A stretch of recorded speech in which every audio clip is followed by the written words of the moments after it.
All right. Welcome to Clozer Cult Podcast. I'm your host, Merrill. And today, I have my favorite guest in the whole world, my wife, Jennifer Merrill. Thank you. Today, we're going to talk about something very unique to our life. Some stuff that we've been going through over the last several years with Jennifer's breast implant illness. So, hi, babe. Hi. So, we got a new camera up there. We have the fly on the wall cam that Louis Hamner inspired. Did you know he inspired that? No, I didn't. So he was on the show, and then he was like, dude, I feel like I'm, people are like a fly on the wall on your show. And I'm like, that sounds cool. So I was like, dude, if I could do like a fly on the wall cam, Yeah. So thanks, Louis, for the idea. So there you are. Good idea. And the cool thing is I can like zoom it in. I can zoom it out. Like it's pretty cool. So today, guys, I want to talk to you a little bit about something that has been affecting a lot of people in the country, in the world. And it is breast implant illness. Yes. A lot of people don't realize like you can have an illness from breast implants, and you experienced that, obviously. Yes. And so this was something that obviously when I started dating Jennifer, there are a few things I liked about her.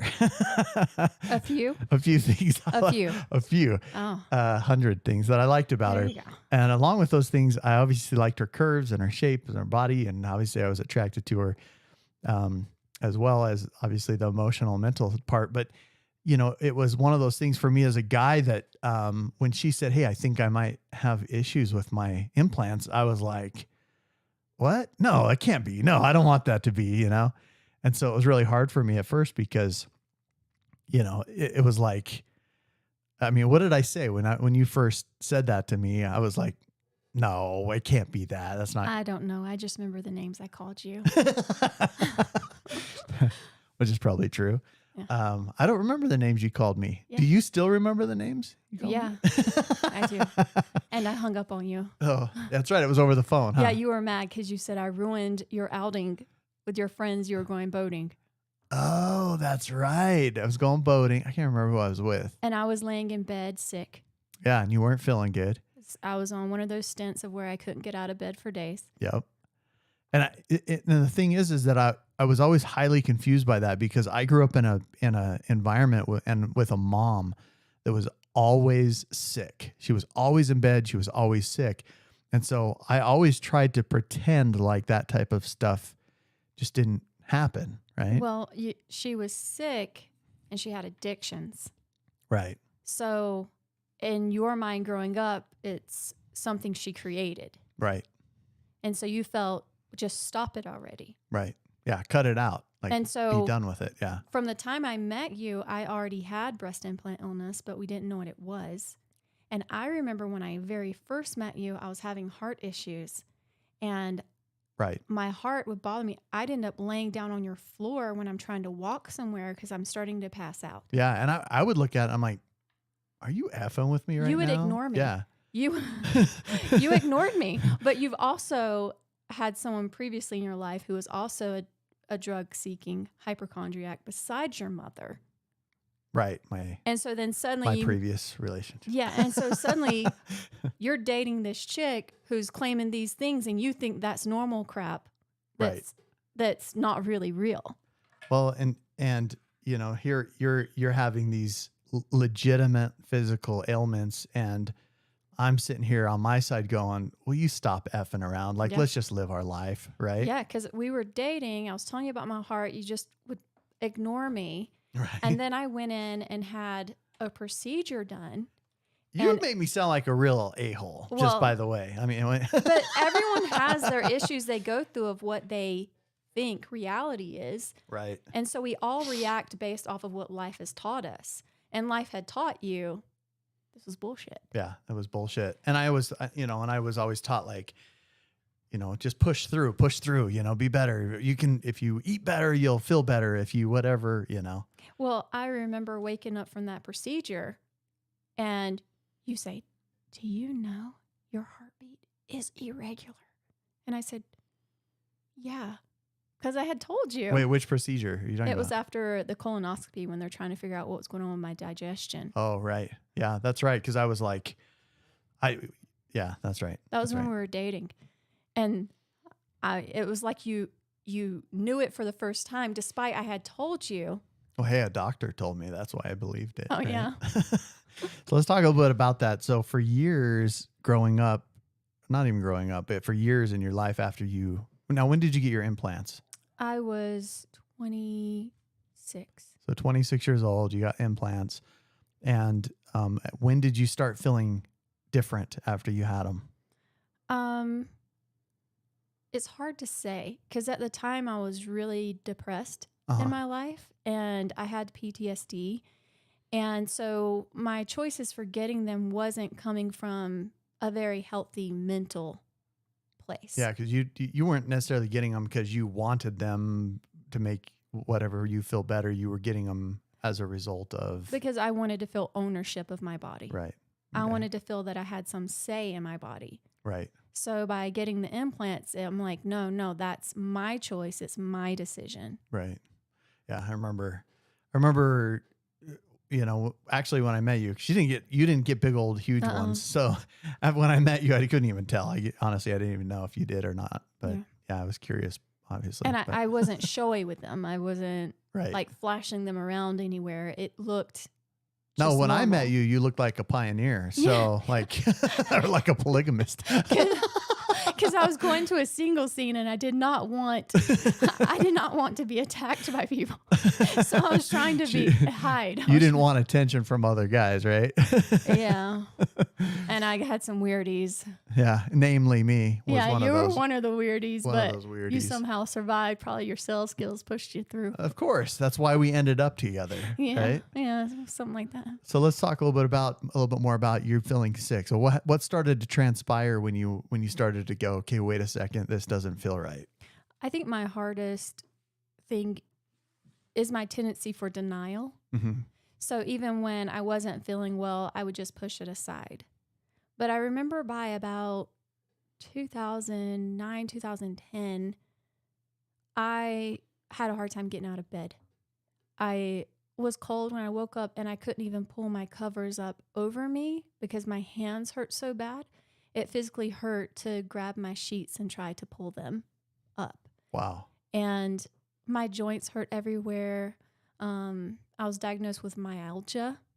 Like And fibromyalgia? Same actually, thing or different? myalgia is more generalized, but she was going through and the doctor was indicating to me I essentially had all the points for fibromyalgia, but she was only going to diagnose me with myalgia at that point. Oh, okay. Which I can see now in hindsight is because fibromyalgia just like the later stages of myalgia type of thing? myalgia is generalized pain. So I Okay. guess maybe fibro, I don't know, is chronic. It's been a long time since I read about it or Alright. looked it up. Yeah. So Okay. So then you started to feel not Well, right. I was having a really hard time working. I didn't have the energy. I worked in film production. I didn't have the energy in me to go and work those long hours. Mm-hmm. So I was actually cleaning houses Mm-hmm. and I was a bartender. Okay. And so My wife was a bartender. and so it was hard. It was hard just to clean houses. Mhm. My body was just in so much pain all the time, chronic fatigue. And then over the years, it just advanced enough that I had a specialist diagnose me with lupus. So what happened when he diagnosed you with lupus? What was your first thought? Because that's a severe diagnosis. Well- it's extreme, right? She called me Uh-huh. and told me over the phone. And Hey, just so you know, you have a life-threatening illness yeah, that may deteriorate your body and make you die. yeah. I remember where I was at. I was in Virginia, in Richmond. I was going to pick up something for work because at that time I was working in corporate America and I had good insurance and a fantastic job. Mm-hmm. And I sat in the car and cried. until I could compose myself. So she called you. Were you in your car when I was she in my car called you? when she Okay. called. And I cried and got up and dusted myself off, went inside, picked up what I needed to, and didn't cry around people. But when I had down times, I probably cried for a couple of days. Mm. Which makes sense. It would be normal for people to have that kind Yeah, of. but at that point, it had escalated bad enough that in my home, I knew my bedroom was upstairs. Right. If I wasn't in my bed by 10 p.m., I might not make it there because my knees would swell up. Okay. So And by a certain amount of time in the end of the day, your body would start to shutting down. like shut down. Yeah. And I would have to sit on my butt and go up one step at a time to try to get to my bed. And I remember even sitting at my desk at work typing, and my fingers would just start swelling up. Well, when I met you, you would have some of that too. You would have like your fingers would swell up, and If I like, used them. if you used them, yeah, which you have to use your fingers, right? Yeah. But your fingers would swell up, and I remember like, wanting a back scratch, like, can you give me a back scratch, and you'd be like, I can't, my fingers are like swollen or hurting, and then you would have massive amounts of like hives and stuff all over your body too. Yeah, I remember we were sitting at our first house after we had gotten married, and I was sitting on a stool, much like the one I'm on right now, Mhm. with no socks or shoes on, and it had a metal bar Yeah. footrest. Yep, I remember. And I sat there for a while with my feet on the footrest, not paying attention, and the pressure of the bar on my feet caused my feet to swell up so big. Right. You had to pick me up and move me That's around right. because That's I right. couldn't I remember walk. that. Yeah. And I remember we also went wakeboarding with your brother. Hmm. And in my mind, I never wanted to try anything because I was so fragile. I didn't know it was going to break. Right. And I wakeboarded and I got up right in the beginning. So I only did a little bit. And you remember I woke up the next morning and my hands were so swollen, I couldn't open the doorknob to our bedroom. Yep. I remember that. Yeah. Yep. And I was just like, wait a sec. This isn't obviously in her mind, right? Because I'm still in denial, Yeah. right? Denial was not just a river in Egypt for me. Yeah. It was your river. It was my river. Your But I remember going, okay, wait a sec. She does have some severity in all of this. Like there is something going on with her. Well, and also with the children, with the childbirths, you knew something weird happened with each pregnancy. Right. Where I had life-threatening situations in both pregnancies to the point that after 2, you're like, no more. Right. That's right. Yep. So what other symptoms did you have? Like what were the other? let's get back to the lupus thing. Okay. So I remember during that time, I would need to get up in the middle of the night to go to the bathroom, Mm-hmm. and I couldn't make it.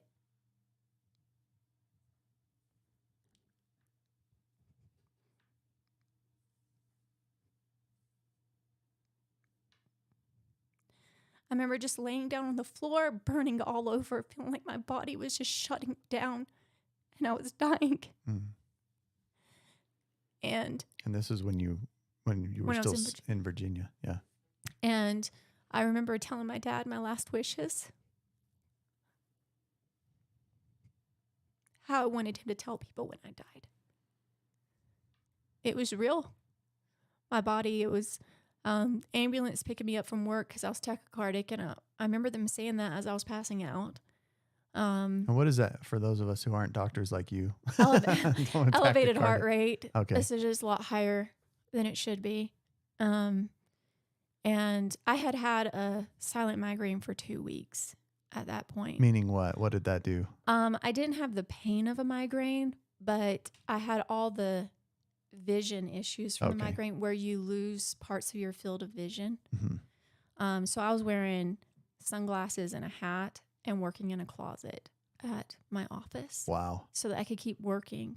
Because like I said, it's denial. I always push through. No, it's going to get better. It's going to be okay. Right. Because that's the only way you survive at that point. Right. It's just deny, deny, deny, push, push, push. Right.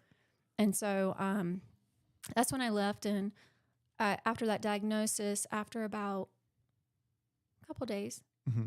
the fighter side of me kicked in. And I'm like, no, I am not getting that label. So you're like, That F is this. not That's my not, identity. It's not me. It's not what I have. And when I sit with myself, that is incorrect. And I looked up where autoimmune comes from and liver issues and that stuff. And I started thinking about the liver and what does the liver do? And I'm like, okay, there's something my body just needs to get rid of. Right. There's something poisoning my body. And so I went to a health conference. There was a doctor there who was going to be speaking from California that said he had cured lupus in 2 patients through diet. So I'm like, okay, I'm going to hear him. And while I was there, I heard so many different ideas of nutrition. And they said, you're going to hear different ideas. You just need to go with what speaks correctly to you. Right. And I was this ready. is assuming that you have lupus and that you're going to die. Right. Right. And because doctors aren't giving me anything else. It's just, that's what they're telling me. Right. And I mean, $45,000 in medical tests that year. And that's after being told by a bunch of other doctors, it was all in my head. And what were your close family members or like your boss or whatever? What were they saying about it? My boss just ignored me. When I left the hospital, I left when the ambulance took me away that day, saying I was tachycardic. He called my phone while I was in the ambulance and gave me a list of things I needed to accomplish by the end of the day. Wow. He called your phone. Did he knew you were in the ambulance and he called your phone? Yes. Oh my gosh. And in my performance review, he complained that I wasn't available enough, even though I was working overtime hours. And he specifically cited when I had to go work in the closet. Wow. The guy had some freaking yeah. Stupid. And so, I mean, so anyway, I went for a second opinion with a different rheumatologist, and he looked at all the blood work because lupus is diagnosed with a bunch of different panels. Right. And he said, yes, all these indicate lupus, but there's this one that is kind of borderline. So I want you to come back in a few weeks and we're going to retest you. And then I'll give you medication. And so what did you do at that time? What did you do at that point? Like, was this before or after you went to that conference? This was before. Okay. So at that point, I'm like, are you kidding me? I'm supposed to wait for that one to get worse. And then you're going to give me medication. Why are we waiting around for me to get worse? Right. So that you can justify giving me medication. He's like, because I make more off the medication, ma'am. And yeah, we need more visits from you. Like all the panels show it. Right. But one is right on the line. So what did that tell you? What did you decide to do when the one was on the line? Maybe there's a chance. Right. I'm going to choose which way this goes. And so I went to the health conference. I learned a lot of different things and just started applying different things to my life. I met a woman, and I think she was intuitive in some way. She just looked at me and said, something's wrong with your liver. And I'm like, yes. And she analyzed my That blood. sounds like what you do to people now. Yeah, You're like, something's wrong with that lady's pancreas. Well, you go through enough, you experience enough, and Right. yeah. So, The left eye is a little more gray than the right eye. so she ended up analyzing my blood and gave me a really restrictive diet that I did for months. And after 2 weeks of that diet, I went from, I couldn't walk up a flight of stairs without sitting down to rest because I would start to pass out getting halfway up the flight, to I did my first mile. And it took 17 minutes. And I called my dad crying. You would have thought I did a 5-minute mile. It was such an accomplishment for me because understand, prior to things getting really bad, I was totally into fitness. I was a core conditioning instructor. I got to the point I couldn't hold a plank to show new people in my class the proper way to do certain holds. So you were instructing, but you couldn't do what you were instructing them to do at some point. Got to the point I would sit on an exercise ball. Wow. And just tell them, and then bark orders at the... Yeah. You did that to me when we first worked out. Oh, yeah, but I was in good shape then, and it was hilarious because you were struggling. I was struggling. You were about to cry. Yeah. You almost cried. No, I think I'm pretty sure I did cry. I'm pretty sure. I have a picture of it somewhere. I took a photo. No, you guys cannot have this. Yeah, it was great. It was great. So, yeah, I went on this really, really strict diet. I learned a lot more about nutrition. You have to understand, earlier in my life, if I ate a salad, I would dry heave. I could not stand the texture of a salad. Right. And I was meat and potatoes. And so it wasn't an easy thing for me because suddenly I could only have red meat 2 times a week. And the rest was focused on root vegetables. I'm like, root vegetables, but I couldn't have white potatoes. And so I had to eat like entirely all new foods. And it started during Thanksgiving. So I had to pack food to go to my families and watch all of them So you had eat. to pack food to Thanksgiving. Yeah. For myself. For yourself. While I Because you watched couldn't eat not normal one thing. Thanksgiving dinner. There was nowhere I could eat out. I had to make everything from scratch. Like, it was pretty intense. That is wild.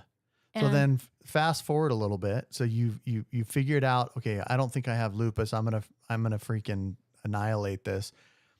At what point did you start to question your implants? I questioned it around the time I was diagnosed with lupus, Okay. but I searched the internet and I couldn't find anything on it. Yeah, because at that time, this was 19 what?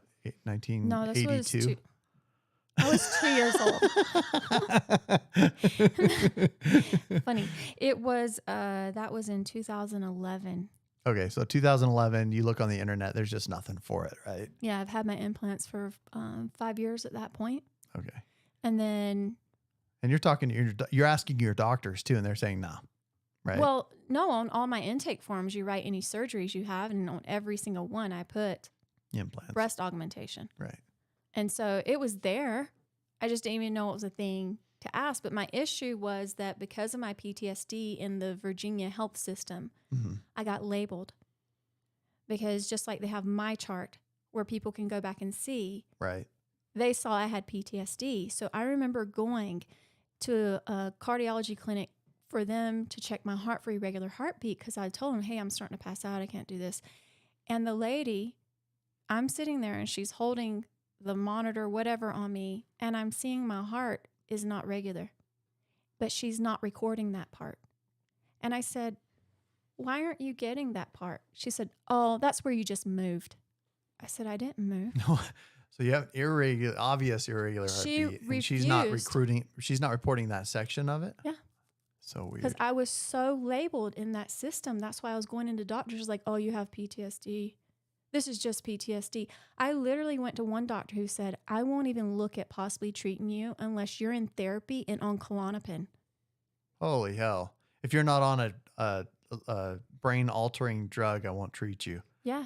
So I said, I won't do Klonopin. I feel like that's just really addicting.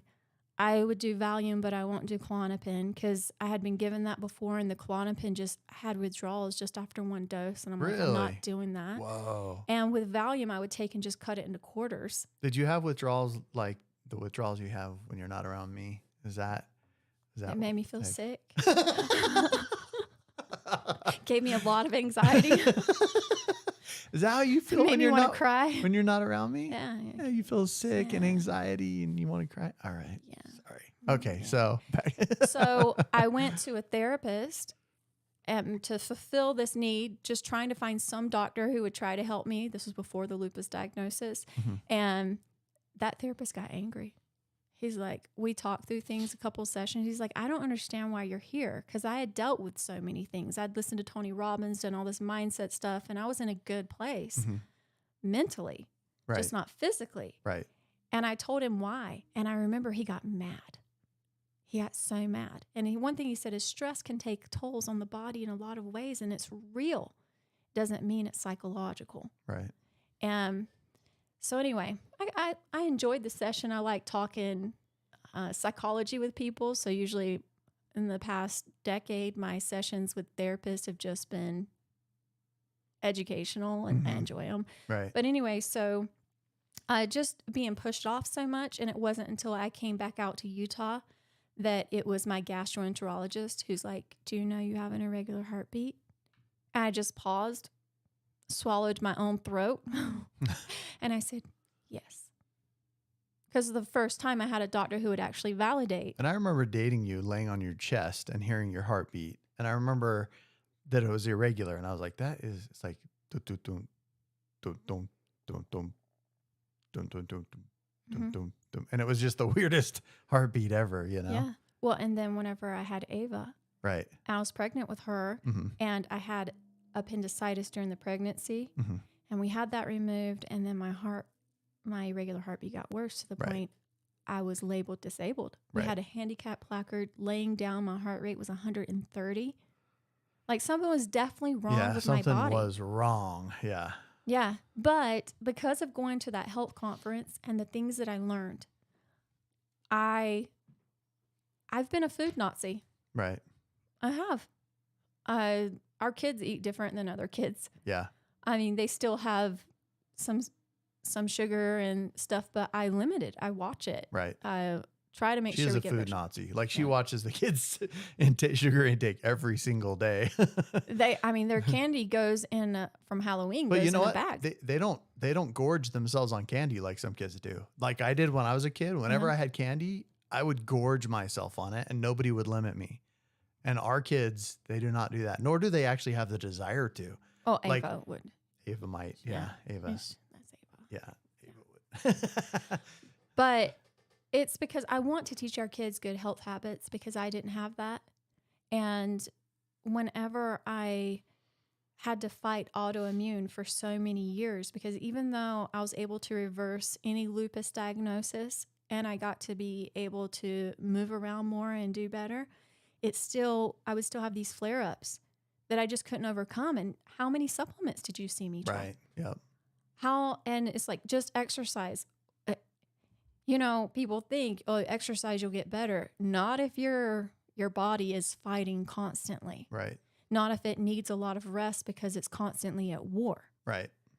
And so I just did everything I could. And I would play these games with myself. Do you remember that? Oh, this supplement's it. This is working. This is what I needed. Oh, this feels so much better. I feel so much better with this. Yeah. Yeah. Yeah. I was always trying to play that mind game with myself. Well, it's because I think you really wanted to align your body with healing your mind with your body and say, oh, it's working. It's feeling good. Right. But in reality, it wasn't really working. Like we were experiencing issues in our relationship, physical, emotional. I mean, what other symptoms did you have? Because for me, it was like, oh my gosh, like, will she ever be better so I can just have a normal love life with her? Well, I think you were annoyed with me. Oh, I was highly annoyed. Yeah. But also I didn't understand it completely, but I was highly annoyed with it. Well, I don't think anyone can understand it unless they're the one suffering. Right. You can have compassion, Mm-hmm. but you can't fully understand. And when it's day after day after day, you kind of forget, oh yeah, you have this going on. Right. And so the best advice I had was to make a list Uh-huh. before my surgery of every single health issue. I remember doing this with you. We Yeah. were like all of your symptoms. So we made this little list on your phone with every symptom. Let's go Little over list. let's go over those. Yeah. Go over every symptom real quick. Okay, chronic fatigue. Okay. How is that now? Pretty much Pretty gone. much gone. Yeah. Gone. Myalgia, which is the generalized gone. pain, muscle, back, joint pain. I couldn't bend down for our kids. Like, it was hard for me to stand back up once I did. Right. My knee would pop every Yeah. single time. I remember that. Mhm. That's right. Yeah. I don't have that issue anymore. Right. Completely gone. I hated giving my kids a bath because it was hard for me to kneel down and bathe them. It was painful. Gone. Brain fog. Right. I feel more sharp now than You're sharper than I am, and you were like a dull pencil back then. No, I'm just kidding. it got to the point, remember, you'd say things to me and I would talk to you about it, and then like an hour later I'd have no recollection of it. Yeah, that's right. I remember. And you're like, Yep. what in the world is going on? And I'm like, I can't remember things. Yeah. And people are like, oh, it's because you have kids. Right. Right. I hear that. I love hearing it. Oh, it's because you have this. It's Yeah. Because yeah. Yeah, justifying it away. Mhm. All my food sensitivities. Remember how I stayed bloated? Yeah. You were always bloated, and you always had like, you thought you had some allergy of some kind to all these different foods. Yeah. Well, I reacted to a bunch of different foods, but a lot of times I looked pregnant. Right. I remember. When you were really pregnant, you were really cute too. But Oh, you, thank you you. were also cute, fake pregnant. Fake pregnant, thank Yeah. you. But I pretty much gone. What? That's gone. It's gone. Oh yeah, it's gone. I I can mean, eat unless more you have food. like some Del Taco or something crazy. I don't right? eat Del Taco, but Right. yeah.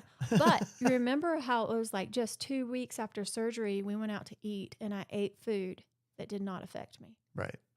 And I was blown away like that fast, 2 weeks after having my implants out. Chronic constipation, cracked tooth and sensitive gums. Yep. My gums Oh, would I remember bleed. you all the time. Yeah. You'd always have these issues with your teeth. Yeah. My gums would bleed every single time I brushed my teeth. Yeah. No more.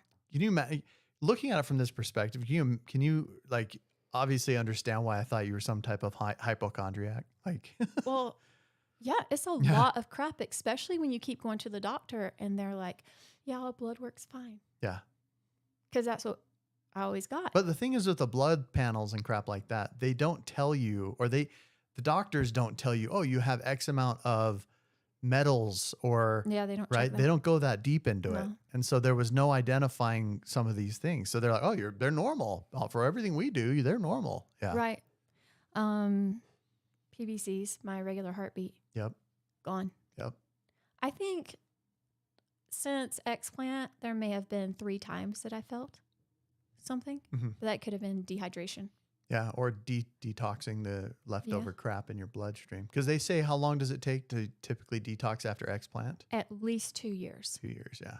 But I haven't done anything to try to push detox along. Because I'm like, why do I want to feel more like crap? Right. I'll let my body do this at its own pace. And I'll just gently do things and have a good, healthy diet.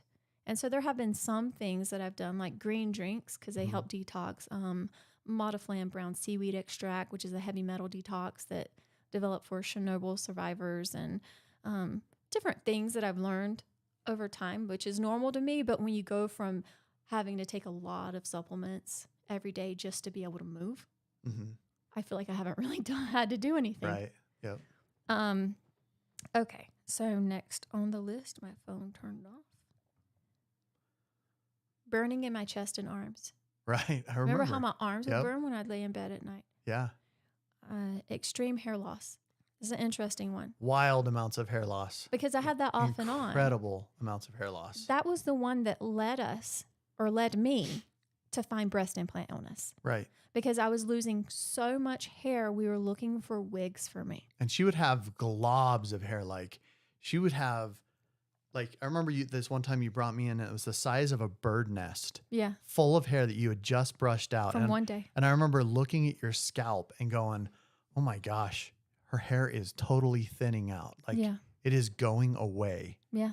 And we were trying to come to terms with it Yeah. emotionally. Yeah, we knew she was going bald. We knew you were going bald. It was just a matter of how much longer it took to have X amount of hair, because we were close. We were like, hey, let's go. We started looking online for wigs and wig services and local And trying wig. to find some way to feel okay with it. Right. And Ava, after having our last child, that's when my health really went down a lot more. I don't know if you recall that, but I remember during the pregnancy, my skin dried out so bad. There were just a lot of What things was going weird there. though too about the pregnancy, some stuff got better for you Because it and some suppresses, stuff got really bad. because pregnancy suppresses your immune system. Right. So where my immune system was fighting implants, my immune system was suppressed, so it wasn't fighting the implants as hard. Yeah. Because my chronic hives I had, how my whole body would be covered in hives on a daily basis. Right. I didn't have those when I was pregnant. Right. Because remember, they freaked out both times in the hospital afterwards, because as soon Yeah. as I gave birth, You had hives. boom, covered in Poof. hives. Yeah. Yeah. I had a friend who was a doctor at the time at that hospital, and he came in and he was like, we need to what is this? And he started to research it and try to figure it out. We're like, she just gets these. Yeah. But then you also had what? I had HELP syndrome. Which was what? So I had preeclampsia that they didn't catch in the first pregnancy, and until I was in labor. And then I was actually released. I remember my tongue started swelling and all this stuff, and I went to the ER closer to our house, and they gave me Benadryl and sent me home. Right. Before they read my blood work and realized I had a life-threatening condition and they couldn't reach me, and they're about to send the police to our house to take me to the emergency room Right. to admit me to the hospital. Mm-hmm. And we stayed in the hospital with a magnesium drip where they're trying to regulate me so I didn't have seizures. Yep. And I finally convinced them, just let me go home. I was super scared that night. Like I thought there's something severely wrong with her. Yeah, that was a tough moment for me. Well, and it was really weird because I guess it makes people feel really, really bad. Uh-huh. And they kept coming in to check on me, and I'm Yeah. just like up and like, hi. And they're like, what in the world? But in hindsight, I think I had, because I had so many nutritional deficiencies Uh-huh. that I think my body was taking the magnesium like a champ. Yeah. And it wasn't until the last couple hours of the drip that I started feeling really sick. Well, it's because your body, was so used to handling such difficult things, you know? Yeah, I guess that's true. Okay, next one's dry eyes. Oh, my hair, though. My hair grew back 3 times as thick. Yeah. And I don't know if you guys can tell this, but after she did the explant, her hair grew back and it is so thick. I don't even know if you guys can realize. It's like all the way around, just this gorgeous, long, thick hair, which you didn't have.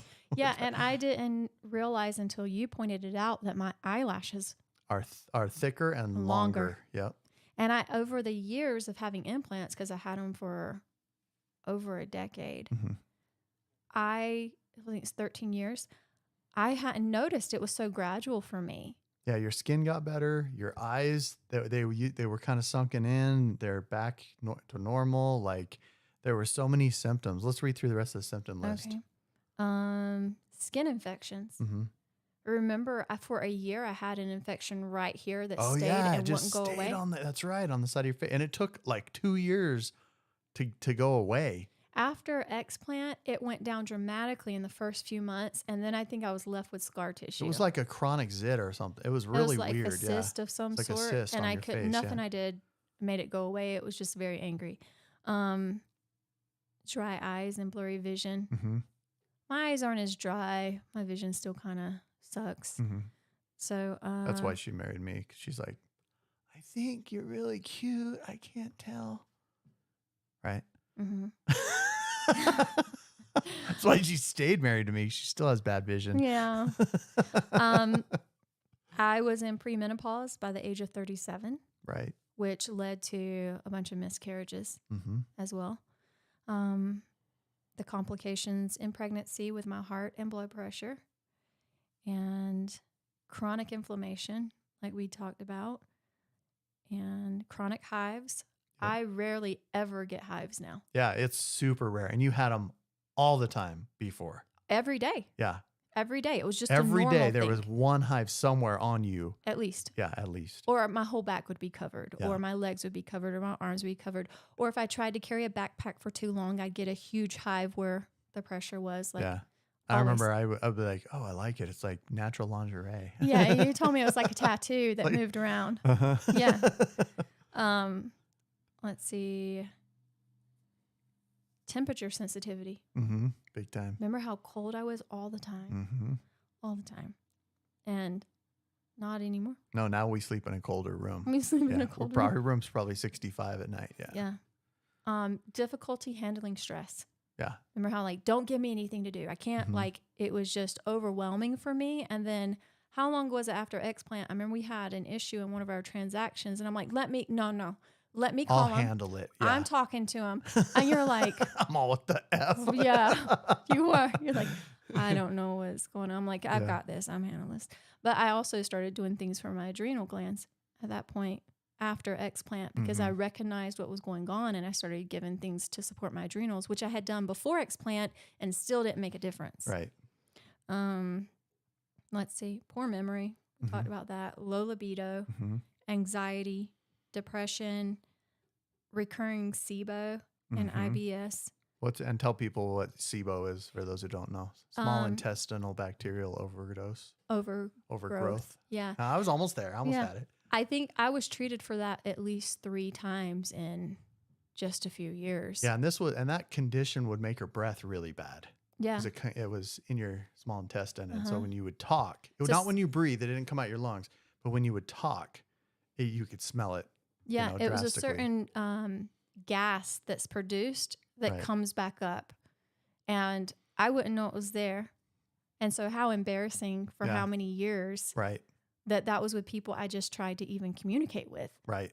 And I didn't know. I just knew I was suffering. And finally, we had the gastroenterologist who figured it out. Right.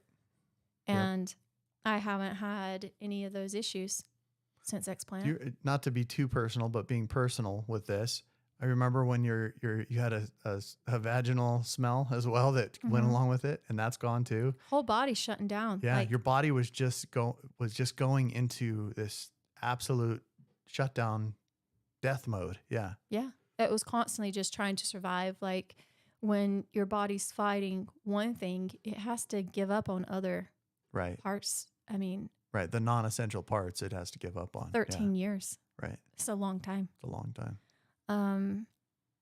Let's see. General muscle weakness, Hmm. body odor even after showering. Right. Yep. I remember that. You never told me that Well, until after explant. what am I? See, this is what makes you look a lot better. All the things that you had to deal with me because you actually really loved me that I weren't did really love pleasant. you. Yeah, You did? I did. Or you do? I did. And I do. There you go. So, yeah, I had no idea. Yeah. Photosensitivity. Yeah. That's mostly gone. It was really bad. I would get migraines a lot easier than I do now. Mm-hmm. And chemical sensitivities. Mm-hmm. Yep. Soaps and detergents and all that stuff. Yep. My migraines. Yep. My eyes were always bloodshot. Let's see. Nausea. Always nauseated. Yeah. They were, notice that I comment you on your blue eyes a lot more because the contrast between the white and the blue is so much stronger now that's why I see it, because when they're bloodshot, you don't see them as well. It kind of blends in, but the contrast between the white and the blue is so drastic now. Yeah. Dry mouth. Yeah. Always. No matter how much I drink. Mm-hmm. Acne. Tons of acne. Yeah. Yep. On my back. Yeah, oh, all over her whole back was covered in acne. It wasn't that bad. It was covered, and sometimes it was really bad. Yeah. But I didn't say it was that bad. Thank you. Completely gone. Yep. Completely gone. Yeah. Now I just have a bunch of acne scars and occasional hormonal breakout on my face. And in your mind. Yeah. But I also have a hormonal balance from going into menopause at 37. And being a woman. No, whatever. Let's see. My heartburn. Remember how I constantly had heartburn? Yeah. We haven't read this list in a while, so Yeah. I had to keep Tums on my nightstand. Always. Yeah. You were always slamming Tums. Yeah, because I'd wake up in the middle of the night in so much pain. And it wasn't because we ate crap, because we didn't eat crap. No. It was just anything would set it off. I couldn't eat crap because if I did, I would instantly feel sick. Right. Let's see. Oh, a ton of mucus in nose and throat daily. And constant nutritional deficiencies. Mm-hmm. Remember they had to put me on a prescription for vitamin D. Yep. But that's only, so one doctor was put me on antidepressant. Mm-hmm. And I didn't fill the prescription. I was unsure about it. And I went to my gastroenterologist for a regular appointment, and he did a full panel and found I had nutritional deficiencies and that my vitamin D was so low that was what was actually causing my symptoms, and I didn't need antidepressants. Right.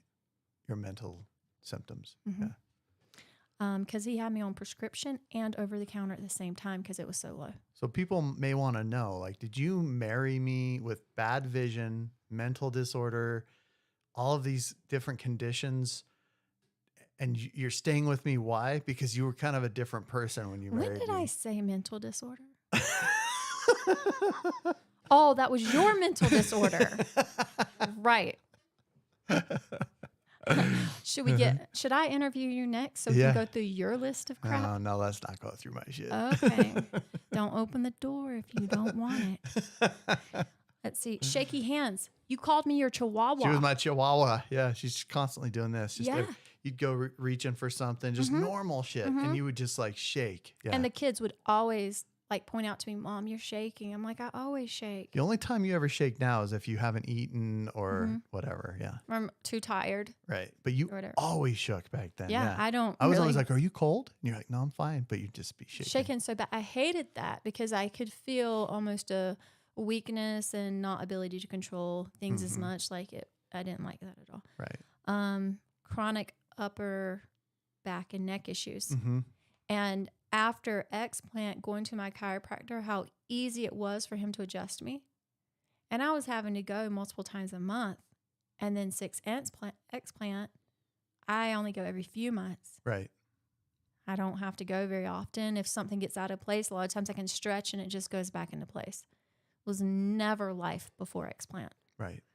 I think that's because inflammation went down. Right. Let's see. Strong smelling urine. Yes. You told me that one too. Yep. It was. Yeah. It was strong. Yeah. I don't even know. Yeah. My ADHD, which I still have, but it was a lot harder, Right. I think. That's part of your mental disorder. I bet a bunch of people were offended because a lot of people have ADHD. Including me. Yes, that is true. For the record, Alma has ADHD. So I don't take it personal when I'm talking about something important and then he starts talking about Like, if people take something things random. personal on this channel, they should not be watching this channel. Yeah. It's fine anyway. My sudden gray hairs. Remember how suddenly, Oh, boom, yeah, I just pop. erupted in gray hair? What the Yep. crap? Tired after a full night's sleep all the time, which I think there's probably a ton of people who can actually relate to that. I think a lot of people have that issue. Yeah, you sleep all night long. You get a full 8 or 9 or whatever hours, and you're still tired. Or you get 6 hours. You think you should be up jamming. No, you're tired. Yeah.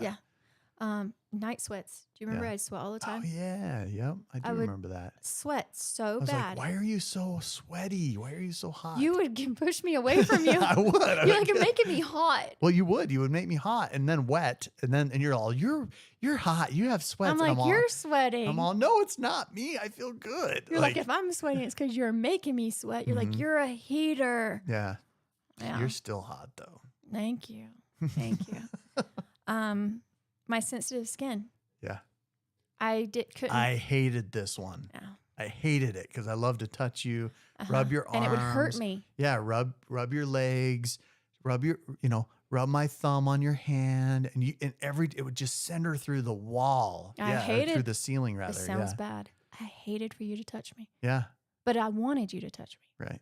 And it's like I craved to be touched and held. By me. But it would hurt. Right. Specifically, you crave to be touched and held by me. Yes. By Right. you. Yes. But it did hurt. And I will admit that still probably 10% of the time it still hurts. Mm-hmm. But it's so much better. All of these things, I feel like, are there more on that list, or is that We're it? almost done. All right, let's get through those. But I wanted to comment on that just real quick. All of those things combined really dragged on our relationship. Absolutely. It really kicked our ass a little bit. Absolutely. And I was like, if this stuff doesn't go away, I can't I can't grow a relationship with this woman, And so all of those things were so difficult for me because we're spending all this time, all these years together, and we can't even develop a normal, healthy relationship that includes mental, emotional, all these things are affected, physical. Yeah. Well, because things. you had a perception of a lack of desire for connection. Right. And that was exactly what I thought. I was You like, just thought she I didn't effing want to doesn't touch like you. me. Yeah, you didn't. Yeah. You didn't believe it hurt Right. to touch. I mean, because that's what people I'm just all, touch each other. What the hell is wrong with you? I remember us having drag out arguments over this stuff. Yeah. What the hell is wrong with you? I'm just rubbing your arm. Give me a break, Yeah. So I can see from your perspective. Can you see from my perspective how helpless I felt? Oh, that of I course, couldn't yeah. change things and I couldn't be normal no matter how much you wanted me Yeah. to be normal. Oh, totally. Yep. And how that was painful for me. Mm-hmm. But I couldn't blame you because how are you going to understand it? Right. Tingling extremities, like parts of my body when I go to sleep. I have something tingling right. Yeah, you can't. What? No. Stop. No. No. Oh. Okay. Okay. Shortness of breath. Remember, I get Yes. out of breath really easy. Yep. I And remember trying to go hiking with you and like, oh my goodness, no way. It didn't work. no. Because you're like, you just need to exercise more. And I'm Yeah. thinking, you're telling me, the former athlete. That's what I thought. I was like, you just need to break through. That's like, what you'd always say. I always thought it was like that first barrier that athletes have, when you Mhm. first start running and you just have to break through that barrier. Yeah. I thought that's what it was. And I thought you just weren't willing to do it, but it was total fatigue. Because in your mind, it was in my mind. Right. In your mind, I was just being weak because the examples of women that you had seen in your life that were weak, but little did you know, right in front of you was the strongest woman you'd ever met in your entire life. Badass. Thank you. But hey, you know now. I know now. I saw the contrast between now and then. Yeah. Yeah. You also saw how when I feel better, my personality becomes more explosive. Mhm. Let's see, dry lady parts. Yep. My body just wasn't working. Sahara Desert. Sahara Desert. Was that too Hey, far? that's Is that too yeah, much? It's too much. Too much. Too far. My elevated resting heart rate and my dry skin. Yeah. Oh yeah, constant dry skin. Yeah. You would be ashy, like your skin would be ashy. Mhm. So all these things in your body are shutting down. You have all of these parts of your existence that are breaking down, shutting down. And I remember you were telling me, look, I think it's my implants. And I'm like, no, it can't be your implants. That's the last thing I have. Yeah, that's right. I brought it up to you actually 2 years earlier. Right. I remember. Yeah. I remember Because that. Yeah. I saw someone online, but her issues were all like anxiety and depression, and she was pulling her hair out in chunks, and hers affected her more maybe neurologically. And I didn't have that type of stuff. And I'm like, oh, maybe. And you're like, no, that's different. Yeah. Yeah. And then, And that's why I was like, no, it's not implants. Because if that's what implants do, that's not what it's doing. It's doing something else. So it was hard for me to grasp that concept. And I remember just like trying to shut you down as quick as possible to get past this terrible idea that we might have to have these things removed. yeah. Right. And I just was so passive at that point. And then by the time in 2020, it was June. June 2020. No, this was May 2020 that this happened. Yeah. That I was to the point where I'm like, I'm not doing this anymore. And you were losing the crap out of your hair. Losing my hair is like the final thing that I had. Right. And you're like, no, those are a part of you. You can't take away a part of you. And I'm thinking, they're not a part of me. Yeah. Well, that was because I'm this selfish animal man, right? Who's going, I want boobies, right? And I'm trying to identify them as who you are. Yeah. And as I'm trying to identify your boobs as a reason for us being together, or for me wanting to be with you. And so I'm trying to, and as men, we are visual and physical beings. Obviously, our love languages are usually physical. And so for me, it was the physical attachment and connection with you was highly related to your physical state, your body. Okay. Right? So I'm going to open this one up on you. Let's open it up. The other issue for you, from the time I met you, you kept waiting for me to change because I was a nurturer for you. I wasn't like all the other women. And so you kept waiting like, don't change, don't change. You wanted me to stay the same because you needed that for your safe place. Right. And then suddenly I'm wanting to drastically change something about me. And when the whole time that was your fear. Yeah, that makes sense, actually. Yeah. And so that was like a no-go, don't change. Right. You've got to be my constant. Right. And then suddenly I'm telling you, I've got to change. And I remember, and that was the other thing too, is that you always hated me touching your breasts. Like I felt like they were going to move out of place, that Yeah. something. And then whenever we had surgery, so it was like they were there. They looked great. But they felt great. But baby, not they were for you. hustler model boobs. Yeah, they were Because high they were quality. done by the surgeon who does hustler models. Yeah, And so that. Yeah, they were done well. yeah, they were done well. But that was what was really hard for me as a guy. Is I was like, look, this is an attraction thing. I like it. I want to be a part of this. Like, Everything looked this. great on me. Right. Yeah. I could wear whatever. Yeah. You were the. I remember going into like a a store and they have these mannequins that have the perfect shape. And Uh-huh. I'm like, that's you. That is your exact size. Yeah. And when I remember and we still do this, we'll still take like stuff off the mannequins because that's the last size, Yeah. for you is exactly what they use for their mannequins. But I just remember that was a heartbreaker for me, And as a guy, I'm just like, and like I said, I'm this like carnal, dumb animal. And the first fucking thing we look at is your physical and your physical appearance, which the first power of a woman is her beauty, right? Yes. Who'd you learn that I from? learned that from you. That's right. And that makes sense to me as a guy. But then what we do is there's this little thing inside of us as men where we go, oh, we're going to attach to those things, right? I'm going to attach to the physical, this, that, or the other part of her body, whether I'm a butt guy or a boob guy or whatever guy that they say, right? Well, that's part of our magic we have over you guys. Right. It's true. It's actually true. Yeah. Yeah. Yeah. And if you go really far back, that's how mating ritual and all that stuff was so effective. Yeah. But just looking at it from a non-carnal state, what I realized was as you showed me this video of this girl who went through let's it, right? go back to how this happened. Okay. So I tricked him because after I hung, I was just pissed off. I was so mad at him because I had already called and scheduled my consultation because I'm like, F you. This is what I'm doing. Right. I'm not going to live this way anymore. I was so convinced that this most likely was my answer that I did not care. Yeah. So you had already made like this decision, like this is what I want to do. Yeah. Yeah. The fighter came out to me. I'm like, I'm doing this.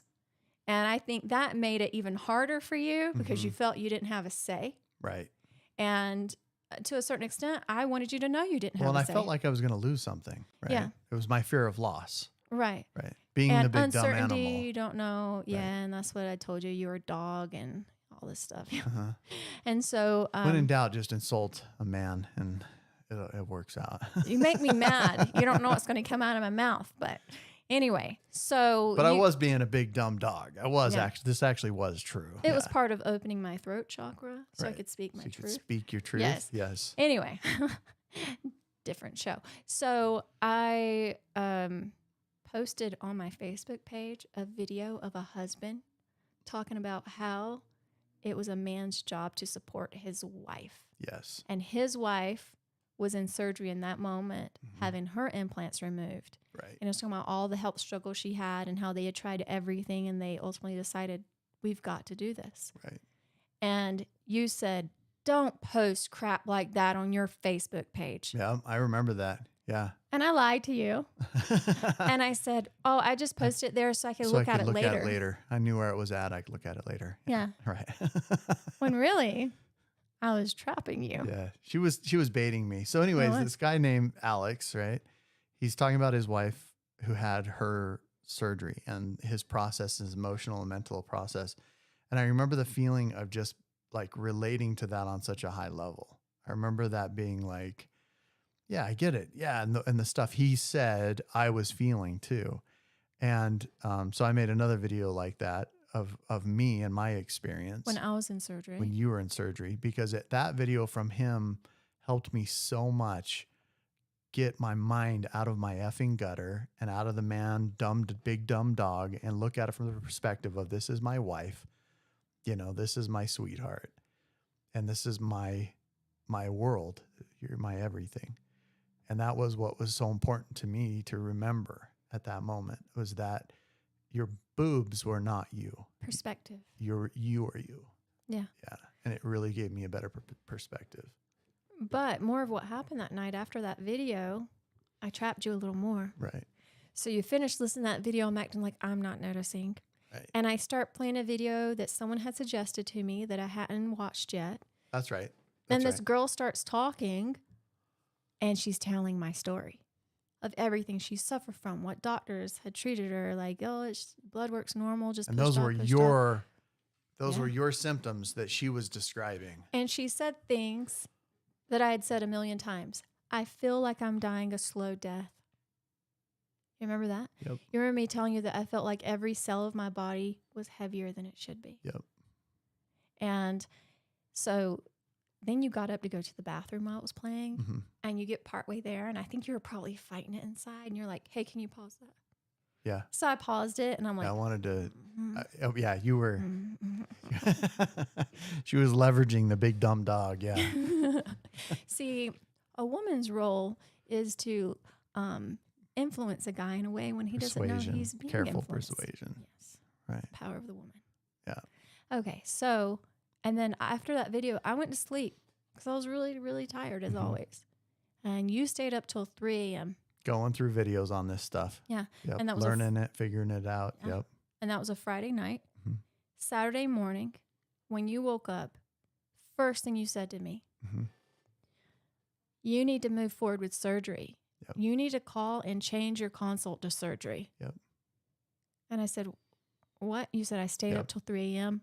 I think this is what you have going on. Yeah. And that's the direction we need to go. I knew it. Everything that I Yeah. learned that night, I knew that that's what it was. And I was like, we've got to, instead of just consult, let's just see if they'll get us in for surgery. I'm glad Yep. you figured it out first. Yeah.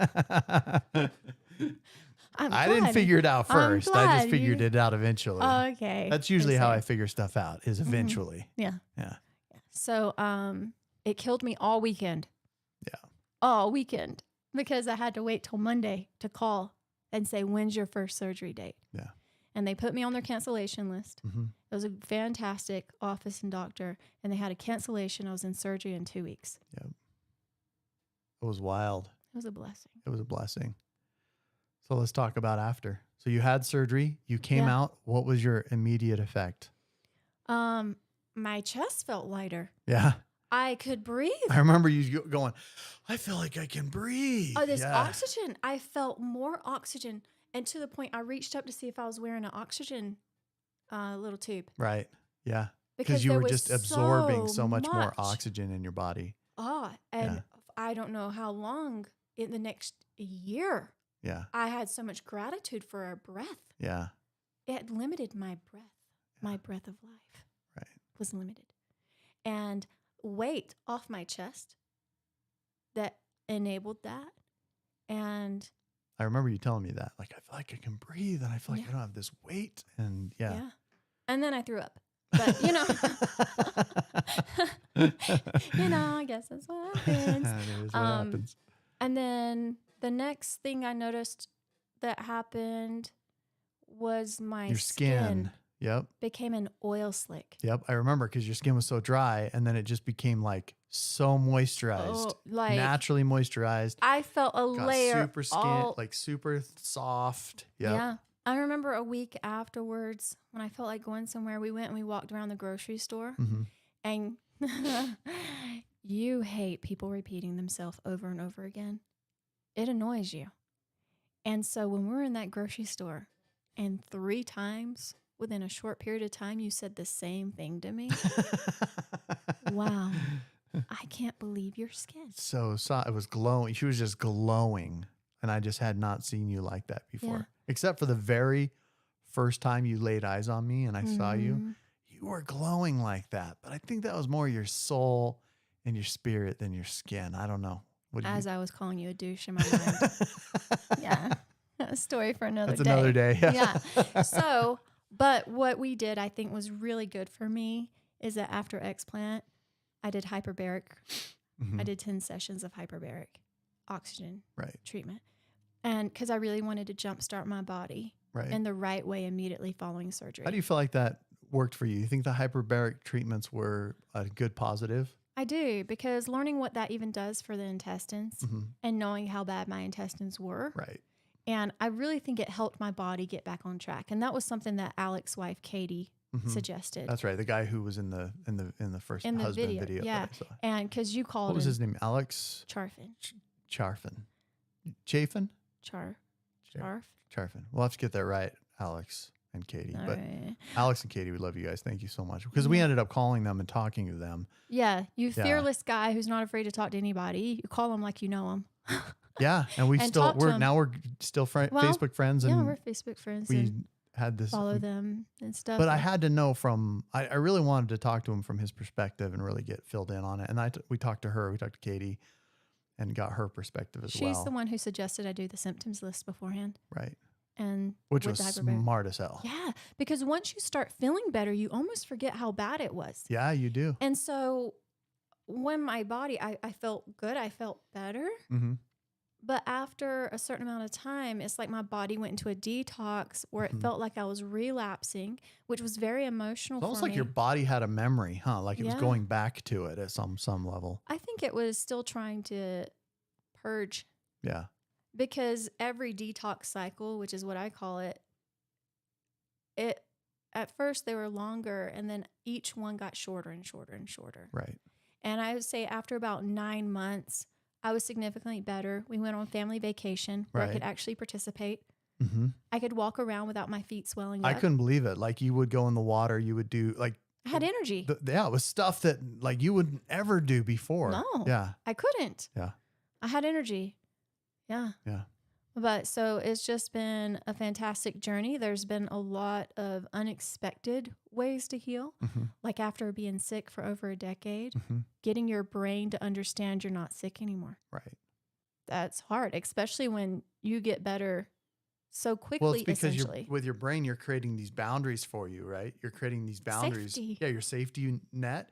And when you don't need that safety net anymore, Yeah. you go out into the world and you can go do real stuff. Yeah. Yeah. We were at a kid's play place and your friend ran up a wall and grabbed hold and I'm sitting there watching and he's like, Right. come on, Jen. Right. And instantly my brain goes, no, you can't do that.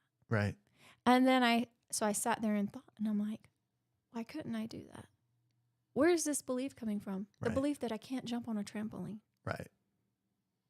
And so we've done so many things. I remember since that then. moment too. It was Jeremiah who Yeah. did that. And I remember that moment too, thinking, because I remember if you didn't go do stuff, sometimes I didn't do stuff.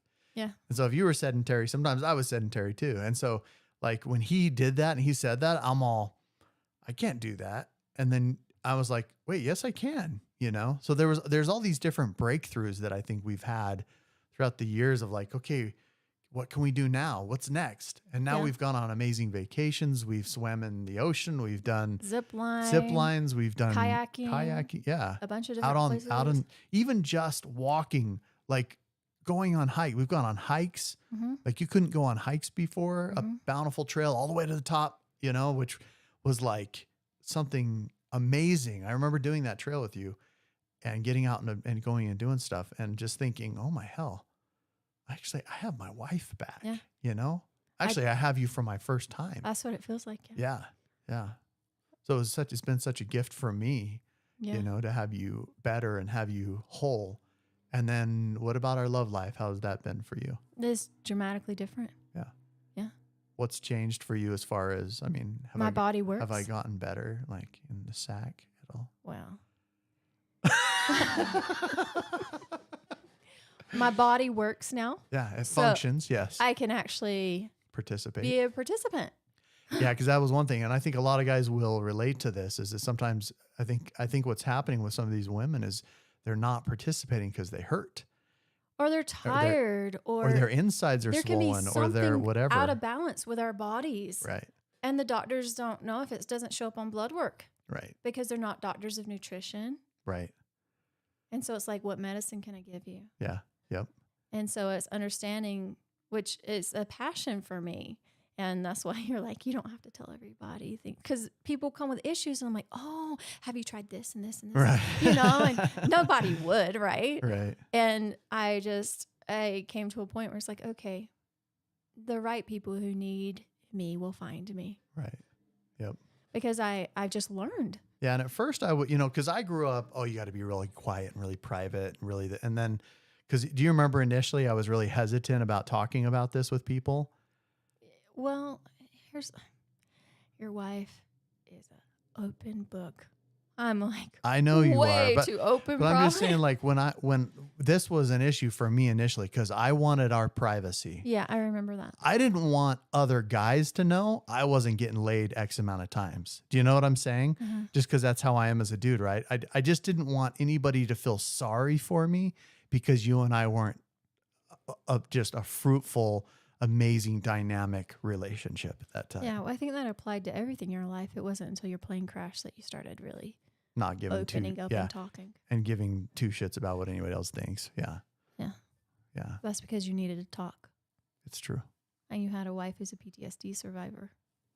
And apparently an emotional counselor. Yeah. Subtly. Subtly an emotional. I've Subtly. had better counseling working with you than any other counselor or doctor or anything I've ever had. So, Well, thank you. yeah. Thank you. I suffered for that so that I could be here for you. Yeah. Which, by the way, guys, she's getting some certification. So what will your actual certifications be that you're getting? Wellness coach, Wellness coach, nutritionist or nutrition coach? nutrition coach. Okay. Yeah. And I'm a Reiki master. Yep. now. She's Reiki master. All this from my journey of healing Mm-hmm. and trying to figure out how to get my body back in balance again emotionally as it recovered physically, because you really hold on to things. Yeah. And you don't realize that you are. Yep. And so figuring out, especially when I wasn't able to be myself for so long, Right. then you start saying, well, who am I? And who do I want to be? Right. And I'll tell you, it has changed everything for us. Like our relationship is so much better physically, emotionally, mentally, spiritually. We went through a lot of bumps there for a little bit because we're trying to figure out how to actually have a relationship now after everything's back. And, you know, I didn't know you this way. You know, I didn't know you healthy. I only knew you sick. And my dad had a sick wife. I was going to say he raised a sick woman, but he did. He raised my mom and she was sick her whole life. And so I thought this is the way that women were. So I didn't know how to have a relationship with a healthy woman. And that was a really difficult and hard transition for me as a dude, you know, to get to a point where I could try to support a healthy, vibrant, vivacious, sexy, Independent. blue eyes, perfect skin. Well, it's also woman. hard because you didn't want me to change. Right. And I Yeah. did. Yeah. Because I got better and healthier and I could do more. And I'm starting to feel my dreams again. And Right. what do I want to do with myself? How do I want to grow? And you're like, huh? Oh, I thought you were supposed to be like My support Right. team. Yeah. Yeah. That's true. And so there's been a lot of transition with that for you to understand who I am. But I think you deserve accolades for how I've come through, like having my implants removed and it left me disfigured because how they put them in, the surgeon didn't tell me it would cause permanent damage. And you never make me feel that way. You make me feel whole and complete, even when I couldn't feel that way. Well, it's because I really like you a lot. Thank you. So when I was too insecure to accept my body for how it was, because it's been devastating seeing myself from Victoria's Secret model to what I would describe as hideous, and you don't describe it that way.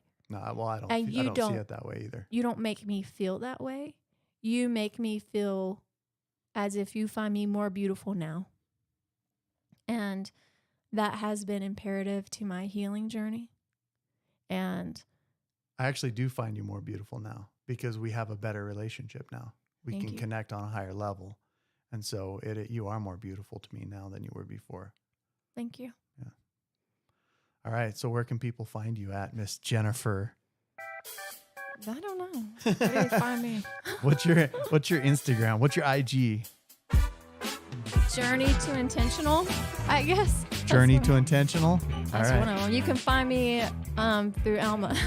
Find her through me. I love you. Thank you for I love coming you too. on. I appreciate you. Yeah. And thanks for sharing your story. Ladies, if you're feeling this way, reach out to Jennifer and talk to her. If you feel like you Yes. have any issues with your breast implants or you have questions, just reach out to somebody who's gone through it before, right? Yeah. All right. We'll see you guys on next episode of Clozer Cult podcast.